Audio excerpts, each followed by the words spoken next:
বৃষ্টি ভেজা দিনে ভাইয়ের সাথে কাটানো এক মজার দিনের গল্প নিয়ে চলে এসেছি। আমার এই গল্পে এমন কিছু মুহূর্তের কথা বলবো যা আপনার মন ছুঁয়ে যাবে।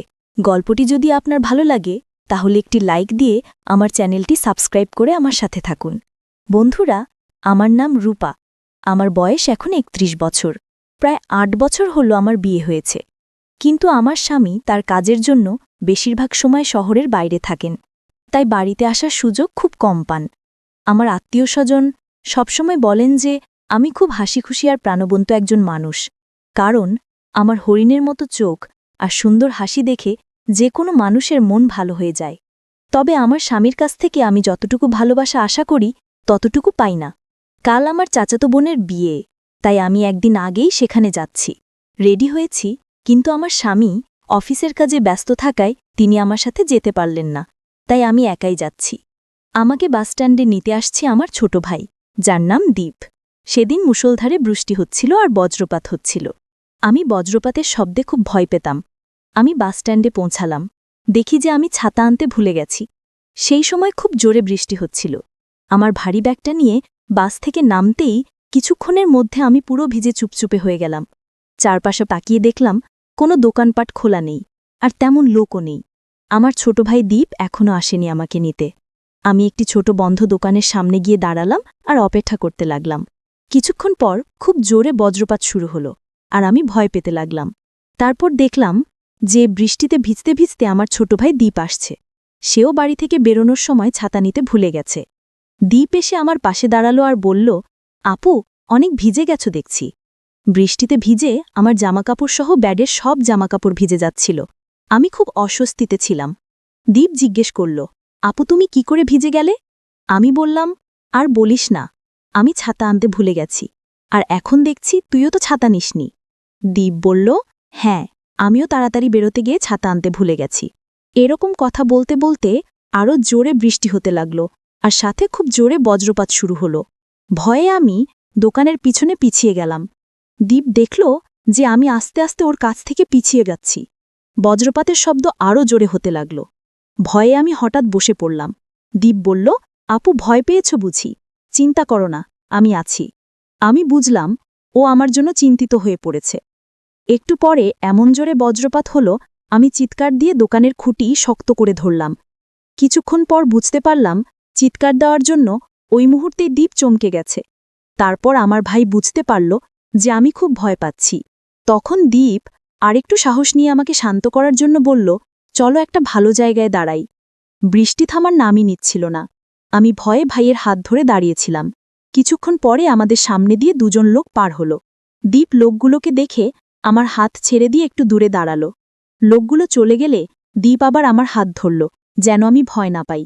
এরকম হতে হতে প্রায় অনেকক্ষণ সময় কেটে গেল। আমার ভয় পাওয়া দেখে দীপ হাসতে লাগল। আমিও হাসতে লাগলাম। আমি তখনও দীপের পাশেই দাঁড়িয়েছিলাম। হঠাৎ করে দীপের চোখ পড়ল পাশে থাকা ডাবের দিকে। বৃষ্টিতে ভিজে যাওয়ার কারণে দোকানের টিনের ছাউনির নিচে ডাবগুলো খুব সুন্দর দেখা যাচ্ছিল। এই বৃষ্টির মধ্যেই দীপ হঠাৎ একটা ডাব খাওয়ার জন্য হাতে নিল। তারপর তা এক নজর ভালোভাবে দেখে সুন্দর করে খেতে লাগল। বজ্রপাতার মুষলধারে বৃষ্টির কারণে আশেপাশে তেমন কোনো মানুষ ছিল না। দীপের ডাব খাওয়া দেখে আমার কেমন যেন ভালোই লাগতে শুরু করল। ডাব খাওয়ার পর দীপ আমার পাশেই দাঁড়িয়ে রইল। আমি ওর পাশে দাঁড়িয়ে বললাম, বৃষ্টি যদি না থামে তবে কিভাবে যাব ভাবছি। কিছুক্ষণ পর বৃষ্টিতে ভিজে আমার আর ওর অবস্থা খারাপ হয়ে গেল। তারপর আমি বৃষ্টির জলে হাত ধুয়ে নিয়ে ওকে বললাম, আজকের এই স্মৃতিটা অনেকদিন মনে থাকবে ভাই। ও বলল, হ্যাঁ আপু, অনেকদিন পর এত সুন্দর সময় কাটালাম। তবে দীপ বলল, এই বৃষ্টি ভেজা মুহূর্তে ডাবটা দেখতে যেমন সুন্দর ছিল, খেতেও ভালো লাগল। এরপর কিছুক্ষণ পর বৃষ্টিটাও কমে গেল। বিকেলবেলা বৃষ্টিটা যখন থেমে গেল, তখন আমরা দুজন বিয়েবাড়িতে চলে আসলাম। বাড়িতে আসার পর আমি আমার ভেজা কাপড় বদলে নিলাম আর ভালো একটা লাল রঙের শাড়ি পরে নিলাম। তারপর বাড়িতে সবার সাথে কথাবার্তা বলছিলাম। এর মাঝে দেখি দীপ বিয়েবাড়ির মানুষের সাথে দোতলার উপর কথা বলছে আর হাসছে। একটু পর আমার দিকে তাকিয়ে হাত দিয়ে আমাকে উপরে যাওয়ার জন্য ডাকছে। আমিও ওর দিকে মাঝে মাঝে দেখছি আর হাসছি।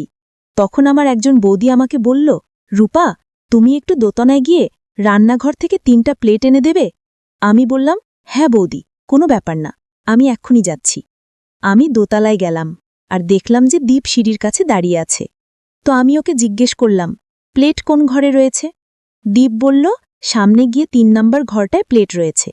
দোতলায় কেউ ছিল না, সবাই নিচে কাজে ব্যস্ত। আমি সেদিকে যেতে শুরু করলাম, আর আমার সাথে সাথে ছোট ভাইও আসছিল। ঘরের সামনে গিয়ে দেখতে পেলাম এই ঘরটাতে বিভিন্ন রকম বিয়ের বাজারে ভর্তি। ডানে তাকাতেই দেখি দীপ আমার সামনে। আমি ঘরের ভিতরে গেলে ভাইও আমার সাথে এলো। দীপ বলল, আপু, একটু বসো, তোমার সাথে একটু কথা আছে। আমি তখন বললাম, এখন তোমার কোনো কথা শোনা যাবে না, সবাই বাড়িতে কাজ করছে। বৌদি যদি কাজ রেখে গল্প করতে দেখে তাহলে মন খারাপ করবে। বন্ধুরা, এখনও তোমাদেরকে আমার এই ছোট ভাই দীপের নাম বলা হলো না। ওর বয়স ১২ বছর। সে আমার আপন ছোট ভাই। দেখতে ছোট হলেও তার ভিতরে দায়িত্ববোধ তো ছিল অনেক। তবে সে খুব দায়িত্বশীল, তা বাইরে থেকে বোঝা যায়। আমি খুব খুশি যে এমন একটা ছোট ভাইকে পেয়েছিলাম। যাই হোক, আমার কথা শুনে ভাই আমাকে বলল, আপু, এখন বাড়িতে অনেক মানুষ থাকলেও সবাই কাজে ব্যস্ত। আমি বললাম, আমি যদি এখান থেকে প্লেটগুলো না নিয়ে নিচে যাই তাহলে বৌদি উপরে চলে আসবে। দীপ বলল, আসলে আমাদেরকে কেউ কিছু বলবে না। বলার সাথে সাথেই আরাম করে সে হেসে পাশের চেয়ারে বসল আর মজার একটা গল্প বলা শুরু করল। আমি হেসে হেসে তার গল্প শুনতে লাগলাম। দীর্ঘদিন পর মনে হল, কতদিন এমন প্রাণখোলা হাসি হাসিনি।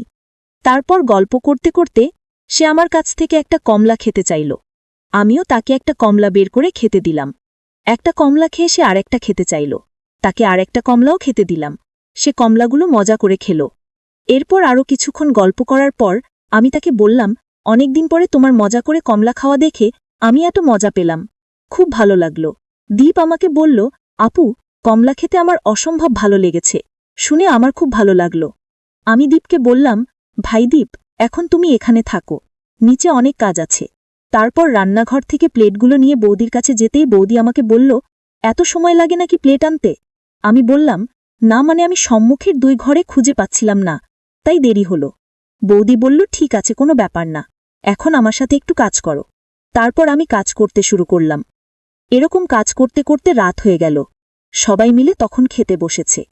আমি আর বৌদি খাওয়া দাওয়া করা শেষে বৌদি আমাকে শোবার ঘরটা দেখিয়ে দিল, যেটা ছিল দোতলার সম্মুখের ঘরের পরের ঘর। ঘরটা বেশ ছোট ছিল।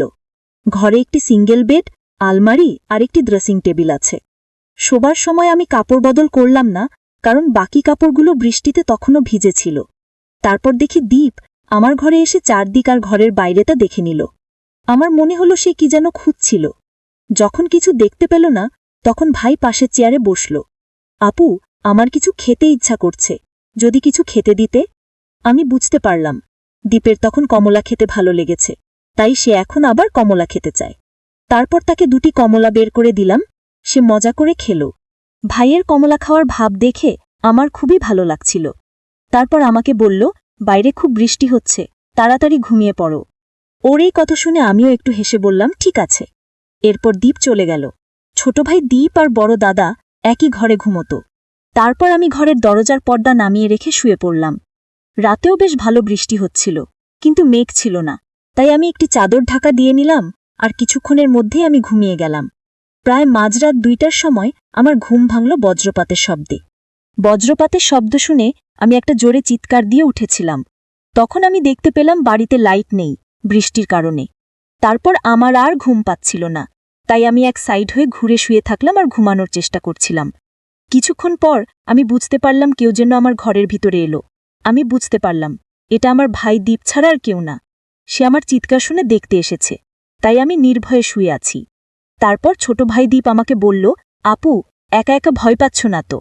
যদি ভয় হয় তাহলে বলো, আমি তোমার পাশে বসে থাকব। তখন আমি বুঝতে পারলাম ছোট ভাই দীপ কেন আমার কাছে এসেছে। সেদিন রাতটা বিয়ের আনন্দ, বজ্রপাত, মুষলধারে বৃষ্টি এবং ছোট ভাইয়ের সাথে গল্প ও বিভিন্ন রকমের আনন্দে কেটেছিল। সেই দিনের কথা আমি কোনোদিন ভুলব না। আমি এরকম ভাই পেয়ে খুব খুশি। আমার ছোট ভাই দীপের কাছে আমি খুব কৃতজ্ঞ। তো বন্ধুরা, ভিডিওটি আজকের মতো এখানেই শেষ করলাম। পরবর্তীতে আরও সুন্দর সুন্দর গল্প পেতে একটি লাইক দিয়ে চ্যানেলটি সাবস্ক্রাইব করে সাথেই থাকবেন। দেখা হবে পরের কোনো নতুন ভিডিওতে। সেই পর্যন্ত সবাই সুস্থ থাকুন। ধন্যবাদ।